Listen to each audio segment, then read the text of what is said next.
struggle with putting yourself first? Are you tired of feeling burnt out and overwhelmed from constantly putting the needs of others before your own? I have created a sacred space that will be available once a week for 10 weeks to learn, dive deep, and create your boundaries to boost your confidence and self-worthiness. Go to www.krista-luna.com and sign up for the Master Your Boundaries course starting in September 2023. And use the code PARANORMAL to get 30% off today on www.crista-luna.com. Welcome to another episode of Paranormal, the New Normal, the show where I try to make the world a little more normal one day at a time. Does it ever happen? Not really, but we keep trying, and that's all that matters. And of course, I have a guest to try to make the world more normal with me. And that guest today is Nancy Weber, psychic detective and author, and much, much more, but we're going to get into all that in a little bit. First things first, though. How you doing tonight, Nancy? I am doing wonderfully well. Thank you, Jeremy, and thank you for having me on. Oh, my pleasure. As I told you before we started rolling, I've never had someone who worked with the cops actually on my show, so that to me is an added bonus, along with everything else that I've seen that you've done. It's all stuff I love to talk about. So good. And that is my badge, by the way, on the cover. Just it's really? My little badge. It's an honorary one. Well, still, a badge is a badge. Oh, yeah. It was for work done, so I'm proud of it. But the first question I ask everybody on the show is, what got you into the paranormal spiritual world? I always actually in it. I remember pre-birth. I remember my birth. It was an unusual birth. I didn't know it. I remembered it. I found out when I told my mother. She said, "How did you know?" So I guess I was always into it. And what we call psychic, I've always been that my whole life. And Nice. I never named it. Not until many years later. I thought, this is the way I am, and this is the way maybe everybody is. You don't know as a child that it's any different other than the reaction. So the reaction was, don't open your mouth again, Nancy, you'll be in trouble. Yeah, I am not a fan personally of that old school way of thinking that it was for so many years, where people who had abilities were just basically told, keep quiet or they're going to think you're weird. I hate that. Imaginary friends when you're kids. Mine was a real imaginary friend. He turned out to be a very good guide. So you could remember your birth and pre-birth, though. That is, I have yet to hear that in over 100 episodes of this show. Really? Well, it started with when I was about 21. I had a sudden recall of why I get anxious when I am not early for things, not just on time. And all of a sudden, I could feel myself pushing a very hard wall, like a bone would be, and Yes. breaking it and rushing out. And I realized that had to be something. And so I called my mother and told her, and she said, "How did you know I had a bone over my shoulder?" And so it was written up in medical texts because my sister was born before me, but I didn't know all the circumstances. She was born with a crushed collarbone, a shoulder, etc., because of the bone. But I broke it. I rushed to get out. I backed up and went, out I went. So I remember that. But I also started singing songs from the 1930s, and I was born in 1944. So my parents asked me how I knew these songs. I said, I used to listen while you were dancing. How did you know we were dancing?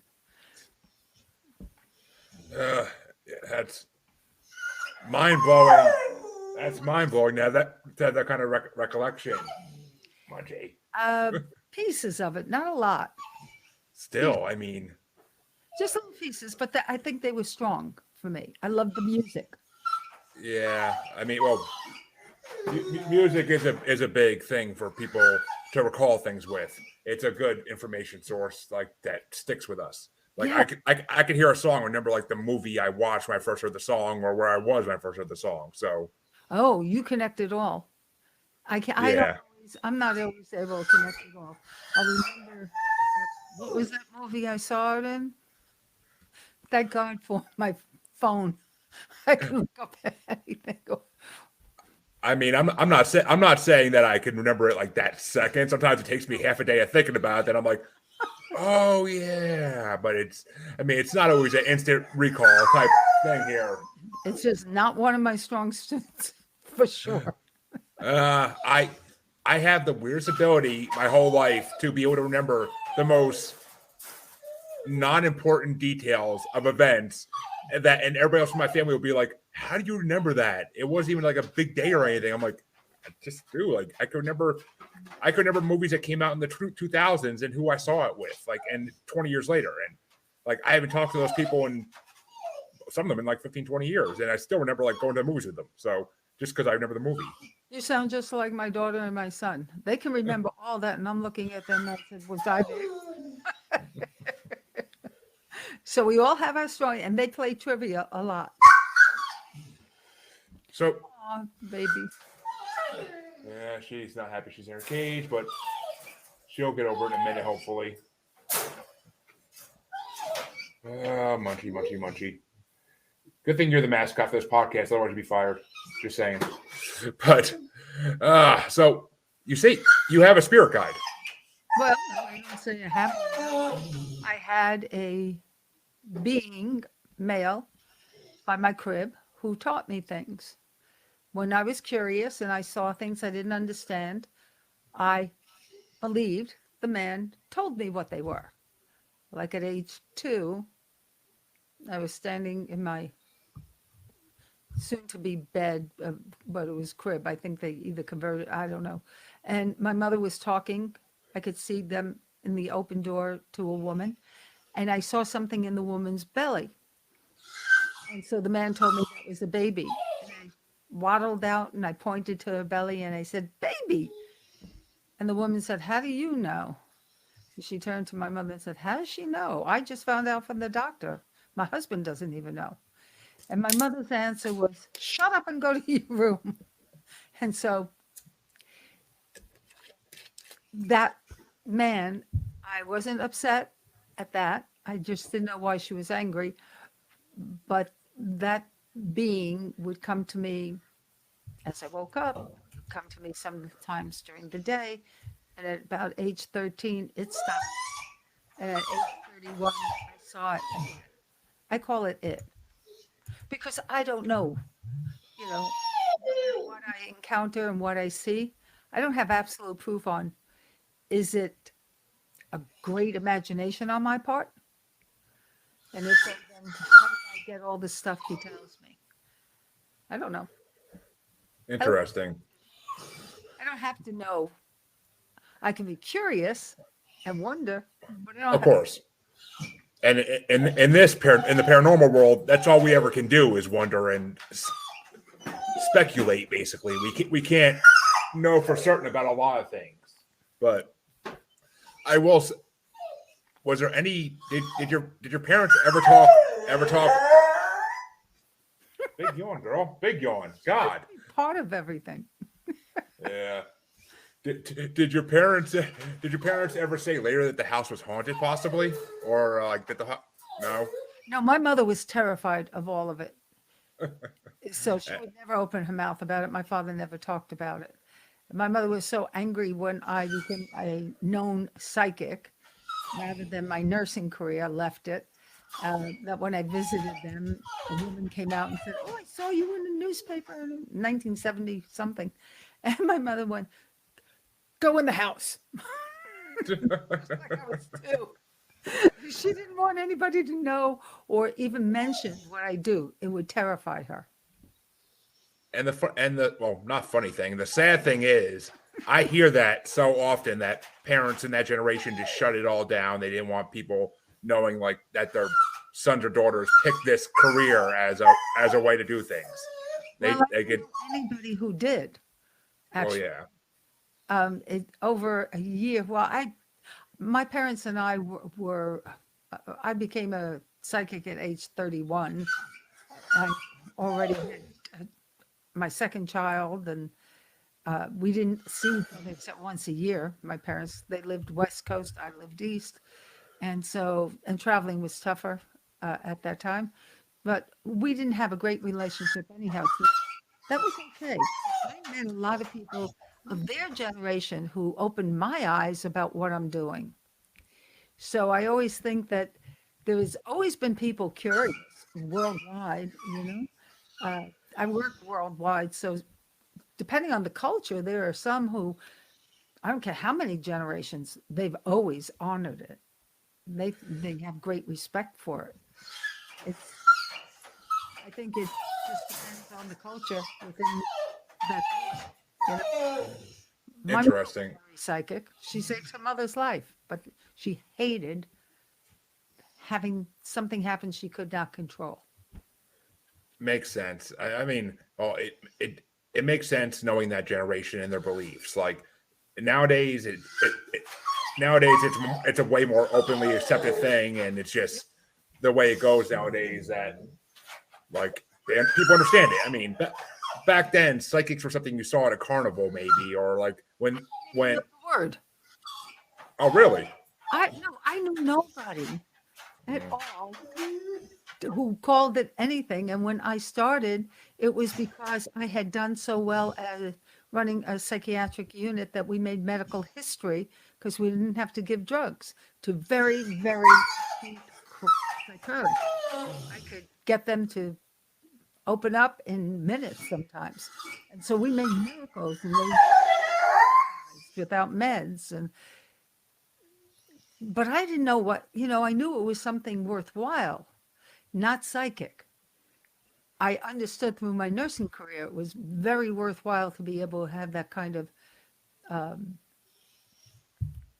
I didn't know what to call it. Mm. Whatever. But I never met anyone who could talk to me about it until I started working in it. And people just flocked to me. I didn't know. And a psychiatrist, 2 different psychiatrists, Connecticut, New York, and I was living in upstate New York. Each one came as a client from friends of theirs and stayed friends with me and then stayed and hired me to look at all their clients one day a week. And so I did. I gave readings at psychiatrists for years. Um, it wasn't until somebody told me that there were a group of psychics for a festival. And I said, "What? There are people doing this?" I had no clue. And when I went, they didn't have full time and they had to work and do part time. This is in the 70s. And I was just thrilled to be with others, but they wanted to know why I was so quiet and didn't comment about how terrible it is to have to do a regular job. I said, "Well, I don't do a regular job. I left nursing and have a full-time career. I have more work than I could ever handle." Exactly. So that's when I started to know what it was. All right, a little more understanding there.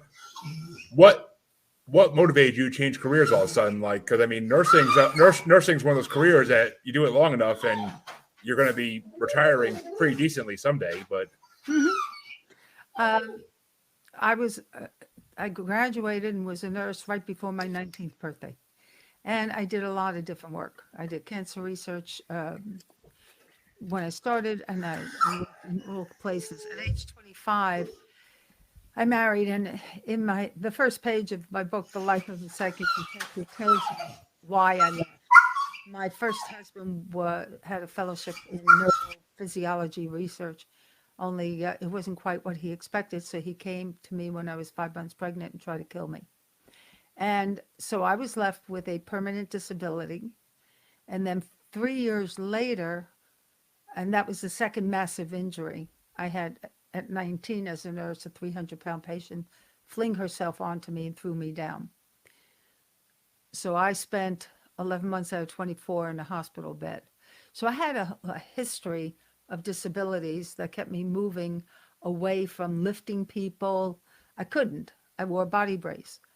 And then when they finally created a machine that can go three-dimensional, they saw that I was born with a rare deformity in the spine for a normal-sized person, but common in dwarves, which means there's a genetic history somewhere in my ancestry of dwarves. And it makes a very unstable spine. So the injuries just went far worse. So I had to leave, and I didn't go to create another career.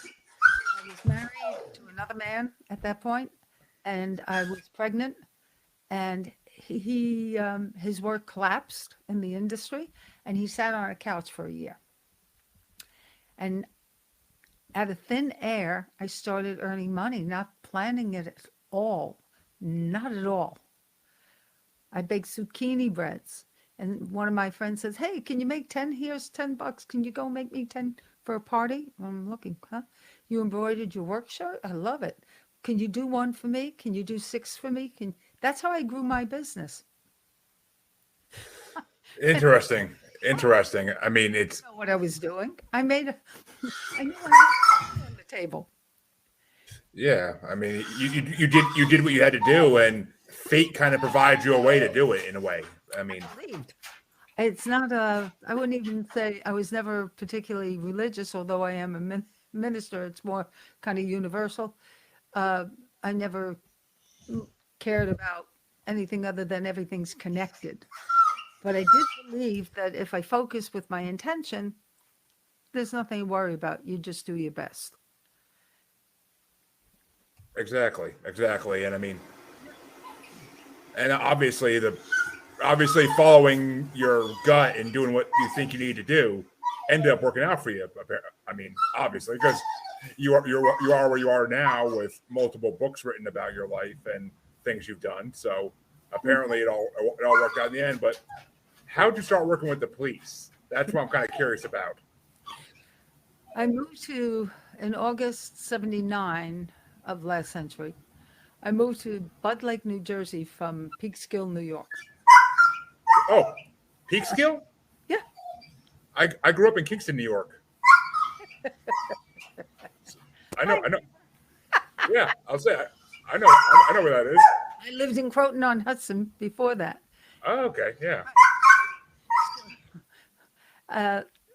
Anyhow, I signed my son up for karate, and he left. Can you hear me? Okay. So in Bud Lake, somebody knew that I was working with animals, rescuing them and communicating with them. I don't know how it got started, but they did a story on me. And so when I took my son to karate school, his teacher took me aside at the end, and she said, "Hey, have you ever worked with the police?" I said, "Why?" I hadn't, but I wasn't telling her. I wanted to know, "Why are you asking me?" She said, "Well, we had a rape." And before the words come out further, I said, "Redhead, freckles, picked up a stone to the woman's head." She said, "Would you mind talking to my chief of detectives?" That's the first time I knew she was a police officer.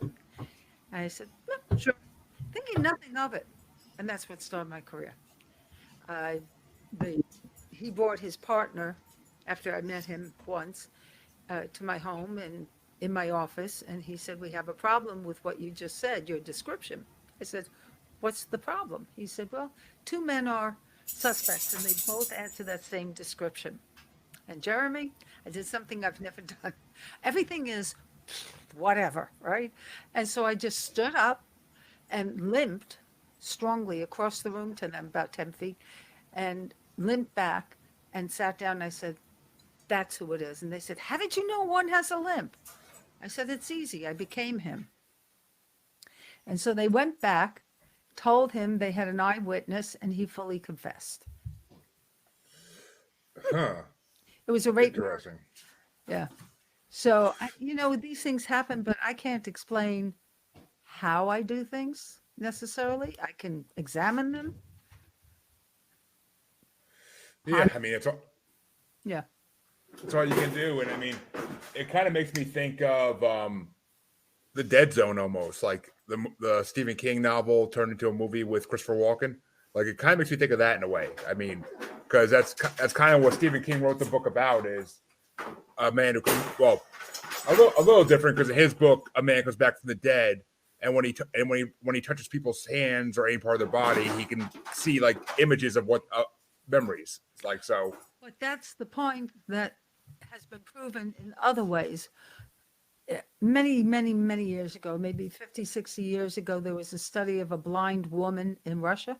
And then I had a student of mine who was blind who did exactly the same thing. She can touch you and tell you the color you are wearing, completely and totally blind. And we now know the fingers can relay the information. She knew the guy sitting next to her in my class had just played golf. She had visions inside because we have a third eye, literally. It's got optical receptors and rods and cones, that pineal gland. So it's been done a long time. And so even, Stephen is using it as a way to weave a story, but the truth is there are so many people who are so empathic and so highly sensitive that you can feel the other person's it's healthy where it isn't, where something is going on with them. You can Interesting. be there. Well, why? I think there's this ability. Everybody has some level of it. Yeah, it's crazy. I mean, what kind of cases did you work mainly? Was it all like homicide, or was there other stuff you worked on as well? Yep. To both. I've done the normal homicide, serial killer, rapes, burglaries, but I also did others I'm not allowed to talk about ever. And the only cases I ever talk about are totally adjudicated because I like being safe. Of course. So in the book, on the detective and All Nature Speaks on animals, I thread some of the animal crime cases in with the nice stuff in the animal one, but the life of psychic detective is basically mostly the homicides with the detectives I worked with back then, because those are all adjudicated. I'm still active. 40 years. Well, I mean, I'm sure the police need you now more than ever with everything that's going on in the world. Well, it depends. I think what I have learned, a lot of agencies actually are very good at what they do. It just takes a while to collect everything. So I get called in for if they have too many leads and don't know how many paths they can go down, or no leads at all. They're hoping I can pick out, same as anybody else who works with the police as a profiler or a psychic consultant. It's in the code to hire any tool, including psychics. So, but that's not my work. That's just Yeah. something I can do. I have done the work occasionally throughout the country and throughout a few other countries. My main work is what we'll call the spiritual journey, mentoring people on their abilities, their gifts, that kind of thing. Workshop classes and readings. And I do less readings than I've ever done simply because I need to help people learn to do their own thing, be strong. Everybody's got gifts. You got to grow them. I've been told that, and it's weird because a lot of times it doesn't happen much anymore. But when I first started this show and I would talk to psychics and mediums, mainly psychics and mediums, I would get like a tingling in my head, and I never knew why. Like the whole show I was talking to them, it'd be like a little tingling in the center of my head, and I have no idea why. And like some of them have said that's a gift you have, it just needs to be unlocked. And it's talking to me is kind of like the guest would say, talking to me is kind of like trying to open it, but you need to do more work on it and actually like work on yourself to get it open. Like it's going to happen naturally. All the tingling, think of it as we are all, nothing is stagnant, right? All the molecules are always moving, et cetera. And our frequencies, we have multiple frequencies. Our skeletal system has a different frequency than our eyes. the earth has a frequency. Everything has that frequency. So we call it resonance when everything is kind of in harmony. And that tingling is also resonating with what they're saying and going, yeah, but that's not your conscious mind. That's your subconscious saying, yeah, it's here. All you have to do is actually do it enough. So one of the things I can share with you and your audience is one of the things I began to do to discover what's going on here is to write in a journal, even my conversations in my head that I had with people. And in my book, what I try to do in Life of Psychic Detective is after every chapter, based on what that demonstrated in some ways, I give you examples and exercises on how to work. Like, you ever lose keys or misplace them, or wallet or glasses, right? Of course. Okay. Well, I trained myself to find everything early in life. And I discovered, because in nursing, they teach us we are electromagnetic activity. We measure the brain waves, we measure the heart, we measure the nerve to muscle impulses electromagnetically. EKGs, EEGs, EMGs, right? So that means we all have electromagnetic activity, and we can see, some of us can see the light wave patterns, and where they don't resonate well, like they're not in harmony with the rest of it, we know then something's off. But it's also just a feeling, you don't have to see it. So I started thinking I was a magnet, and I can pretty much find many things easy and fast. And so when I married my third husband 34 years ago, he wanted me to come to work and say hello at his place.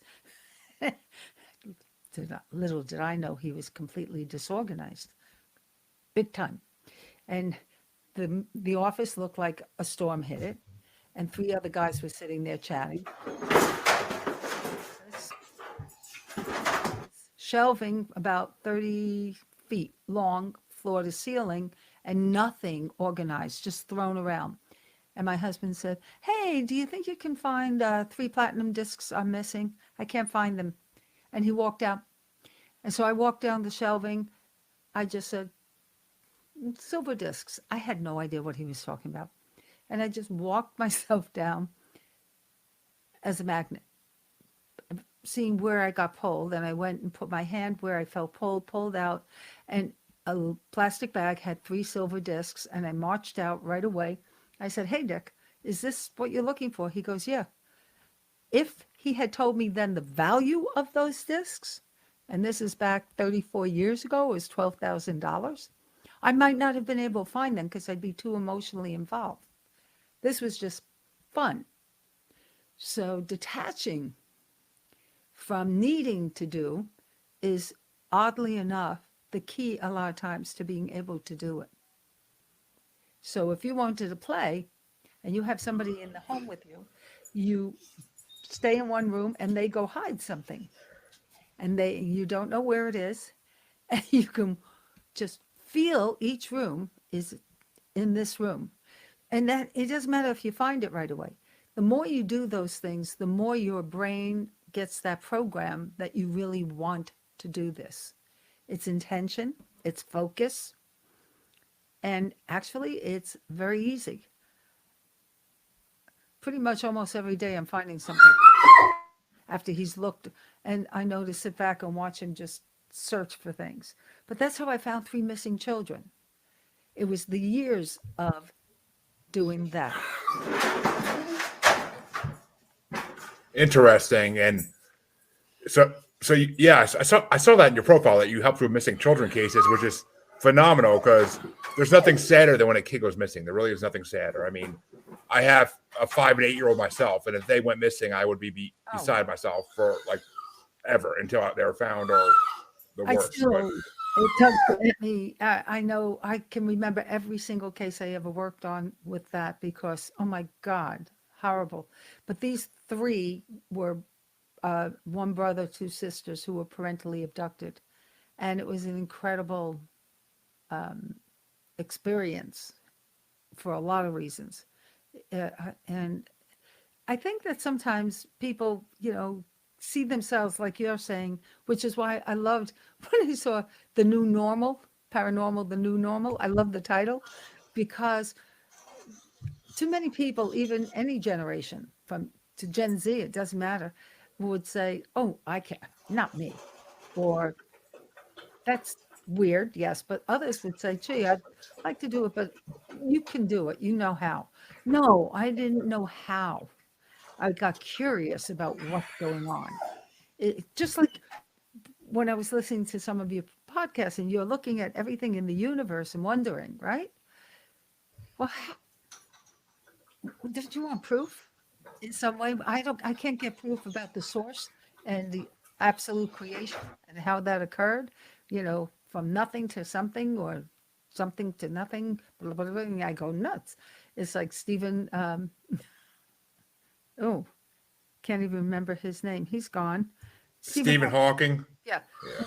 When I read, Brief History of Time, where he goes through that whole thing and then it's like brain jam. You just can't sort it all out. But in working with police, I was able to get absolute proof that something's going on. But also in journaling, if I had a conversation in my head about you, Jeremy, and I wrote it all down, and then I called you and said, "Hey, Jeremy, uh, this is weird, but I have to ask you something. Did this, blah, blah, blah, blah." And you go, "How do you know?" Well, that's what happened at the very beginning. I did everything that way. I wrote everything down. I took every item in my home that was not something I got from me but from friends and family that I didn't always see. I would hold them and just write down everything I felt when I was holding it. And so I would call and say, "Hey, I got a funny question.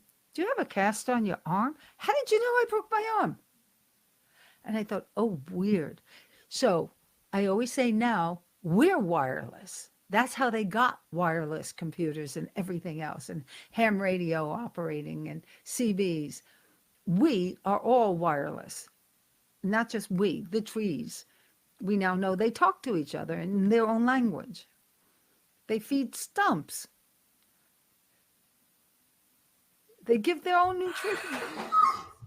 They do. It's strange because like you'll No. see a stump, and like you'll see a stump, and then like a couple years later you'll see the same stump and it's starting to grow again, and it's like, Yes, how? because they're being fed by all the local trees.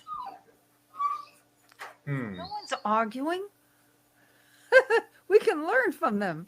They don't argue about it. They don't say, "Well, you should starve because you don't have enough money, and we're going to increase the expenses in your local supermarket because you can't even drive somewhere to get it cheaper." This is mentality that's crazy.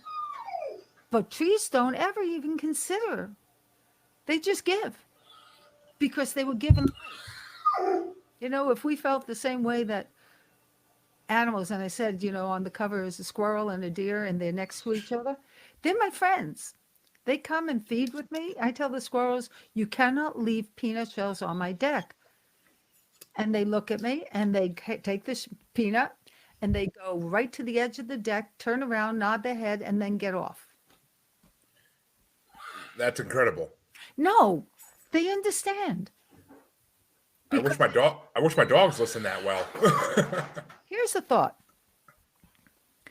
I learned, if you send an image to a pet, where I lived in Bud Lake, I was a block up from Route 46, which is a very busy road, and the lake is right opposite. Bud Lake was right on the other side of the road.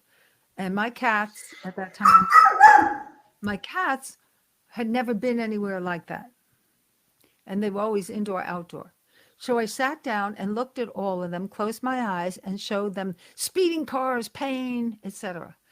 They would go to the edge, never having been there before. They'd go down to the corner and never go in the road because they get the message through images and feelings, intention. Missing dogs, missing puppies. I have several stories of it because each one of those stories are about dogs in particular who taught me that they were all so different about what they were doing. I could trace one for a solid year, town to town. We could prove that he had been there, but it was always like a day after he left that town to go to another one. But he shows up 365 days later to the minute to where he first left home. And all along he said, I'm just traveling around saying hello to everybody, having a great time. And I thought, we never think that way about a dog when they leave. We're heartbroken. And some of them, yeah, but not all of them. They're a lot of the adult ones go, I'm on a new adventure. Interesting. I mean, Just, yeah, that's why, in All Nature Speaks, it's chapters on dogs are my teachers, horses are my teachers, cats are my teachers, dolphins are my teachers. I was scuba diving and I was snorkeling. So I had a lot of wonderful adventures with fish who were my friends. They let me pet them in the waters. that's incredible. That's purely incredible. I love it. So I found that a lot of it is they can read your intentions, just like, dogs can. They know who's safe at home, right? Exactly. But the thing I'm wondering is, with all this you can do, how do you deal with negative people? Because in this day and age, there are so many negative Nancy's out there, so many, I can't think of the word right now, but narcissists, so many negative people. Like, there's just so many people that want to bring everybody else down because they feel down. How do you deal with that? Very simple. Since the first cave days, I tell any of them, I talk with my friends that way. Since the first cave days, when an earthquake would happen, there would always be one person who'd be so mad that their place was hurt or destroyed, they pick up a stone and go to the next one and bang them on the head and say, I want your cave. You're not changing people's ways by being upset by them. I am not, and because my work has been at fresh crime scenes and all, I am not soft. I'm very tough in some ways, but I also have a lot of empathy. And even if I know what made you crazy nasty and vicious, there's no excuse if you're an adult. So what you're asking is really how any of us cope with how insane and I think truly psychotic actions, particularly like the shootings, etc. I was going to say, yeah. Well, it's insane. It's no matter how we see things. You know how people get embarrassed if they get caught on anything. Yeah. So when nuclear reactors were built first, Allied Chemical had a lot to do with it. Lou Goodman and his right-hand man, Larry Bogart. And a woman came to them with a book she wrote on fission. And she was right. She was worried about what would happen, etc. And they looked at it. Now, when you look at most companies who create something don't know it's bad, like Monsanto and Roundup and all the rest and others, petrochemical industry, rather than learn how to get rid of it, they put it in food, they put it in personal care products, they put it everywhere. So when these things happen, Allied Chemical did something else. Lou Goodman and Larry Bogart left, he was president of Allied Chemical, walked out, said, oh my God, what did we do? Albert Einstein. Oh my God, what did I do? So three of them formed the anti-nuke movement with this woman, Betty Hogan, I think her last name was. And I became friends with Larry, close. And then when Albert died, Dr. Ernst Sternglass, who was wonderful, he got ousted by his whole scientific community for daring to go and be anti-nuclear reactors. So what you're saying is very relevant to any time on this earth. True. Very true. When you look at why people do those things, I mean, I love psychology and say abnormal psych. I love it because I want to understand where it comes from. However, where it comes from is one thing, but I didn't help people break through by only understanding that. They had to break through themselves. And in today's world, you have too many, I mean, it is crowded, but you also have who rises to the top to make decisions that decide everybody's life anywhere on this earth. That's, I don't know that we're changing any of it. So what I do is very simple. I believe that if I can help any one of them, and I've helped a few who come across as, oh my God, I hope they don't influence anybody else. And I'm very careful to pick a time and a way to introduce to them some concept that they don't know and break open. And I'm very blessed with having a reputation for not lying and being very authentic and sometimes in your face.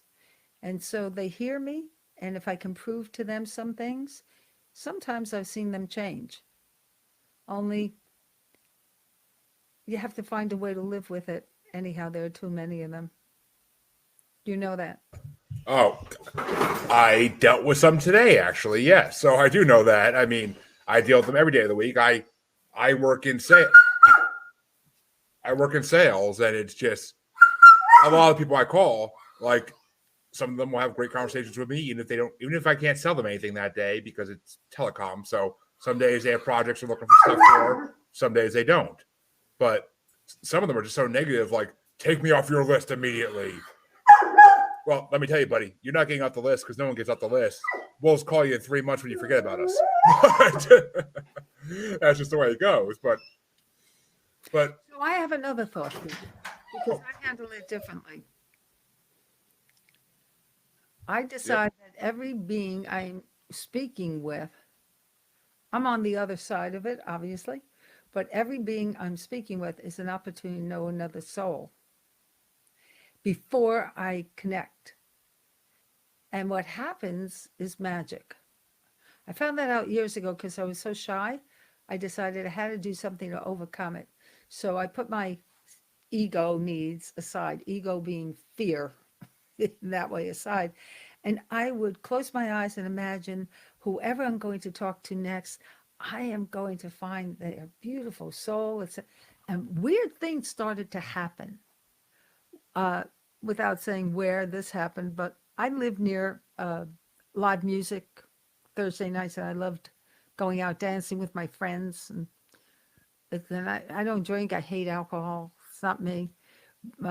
I can't, it tastes like medicine to me. So, but I can dance all night back then. So I didn't know the place. I just knew of it. And some neighbor said to me, oh, you don't want to go there. That is the nastiest guy who owns everything there. He's cheap. He's mean. He's this. And what I did was understand that's their judgment. They don't know that person's soul. So I closed my eyes before I went, and I said to the soul of the person I didn't meet yet, I can't wait to meet you. I am so happy that we're going to be getting to know each other, and I hope you're okay. And if I can be of service, let me know. Not only did we become friends, he became a client. When I performed a wedding for my daughter, he chipped in and bought all the drinks. He was so generous. And people were going, how is he generous? But I've done that with my divorce. I never paid for a divorce. The lawyers picked up the tab. 2 divorces, 2 lawyers. my mother and father would love to learn that lesson from you about 15 years ago, just saying. It's soul. I mean, my YouTube channel is Soul Talk with Nancy Olin Weber for a reason. Because for me, if I think that there's something intact, not what you're showing, not the problems, but if your soul is beautiful, which I believe all souls are, whether you're a chipmunk, a bird, a tree, or a person, then I'm going to take it at that level. If you want to drop down to a lower level, that's your issue. It's going to boomerang back on you, not me. I call that karma. And I've had quite. How I can I personally am a huge believer in karma. I believe karma. I believe karma works every day, especially for this dog. Especially for this dog, it won't stop barking. But I believe karma works. Like it, I've seen it work. Like I'll pay it forward. I'll do something nice for somebody, and then in a week they'll return the favor in some way I never expected. Some way I never expected at all. Like it's just insane. or not even from that person. It's what you give out to the universe, you get back tenfold. Right? 100%, 100% correct. But the last question I got to ask is, I like to ask this of everybody who's in the psychic world. Sure. How do you deal with skeptics? I love them. I kind of knew that was coming. I'm a skeptic. Prove to me you really do what you claim to do about anything. Don't just tell me you do it. So closed-minded is not skeptic. Closed-minded is absolute fear. Fear of the unknown. And that's something I am gentle with, because you don't force somebody to open up who is frightened. They need to heal. They need to take care of themselves. And they can get very nasty, yes, but they're my teachers about how to help them understand why. When you email me, for instance, oh, please find Summer Wells. After all, if you were spiritual, you would. And so it was a great thing that happens for me. I think about it. I send it up to the universe. I ask for guidance. And then I go, Ricki Lake show. That's why. So when I was on Ricki Lake show once, it was all parental abductions, and I was the guest psychic. And on the panel was a guy whose baby was abducted by his ex-wife, or soon to be, and they couldn't find her. This is before computers. And Ricki said, Nancy, you look like you know something about it. And I said, well, even if I do, I'm not talking. She said, why? Live audience, right? And she said, why not?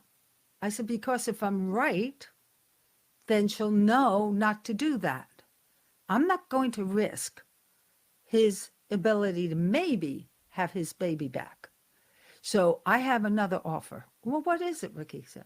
I said, if everyone watching and everyone listening and everyone in the audience who also had abducted kids, we all say a prayer quietly to ourselves that may all these children be found safe, unharmed, and brought back to their loved one. Can we do that? And so we did. And then after the show, I told the guy, and Ricki asked to listen. I said, if you open your mouth about it to anybody, I'm going to talk about you loud and clear. You're not going to say another word. I took an oath of confidentiality on law enforcement, as a minister, as a nurse. What are you kidding? I don't tell. And so I did, and I was right. I mean, that was January or February, and Sunday on May, Customs in Canada, going from Michigan to Canada, stopped her and the baby, and he was brought back that day. And the guy called me that day and said, my baby's in my arms, just like you said, and customs officer would see it, etc. If I had said it out loud, I couldn't care less if I was right or not. In that way, that's ego. That I was right, that gave him hope, and it turned out to be right. Thank you, thank you, thank you. I'm thrilled. But it's nobody's business to even ask on social media. I run a lot of Facebook groups. I have one somebody in Denmark created called Psychic Detective Nancy Wellen Weber fan side. And it's people from all over the world. It's only a few thousand there, but I love that group because they hear me. When they start talking about finding somebody and what they see, I go, listen, do you want to be safe? Do you want your children or your family to be safe? You do not talk out loud, because if you are right and somebody here happens to be connected to whoever did it, how are you going to feel? So I have no problem with skeptics whatsoever, because a skeptic is going to ask those kind of questions thoroughly, considering everything, right? Closed-minded, I treat them gently because they're broken. That's how I feel. And yet they can open up ideas for me on how to help people understand and say, what it actually is. So, and believers don't have much believers where they don't know how to question things.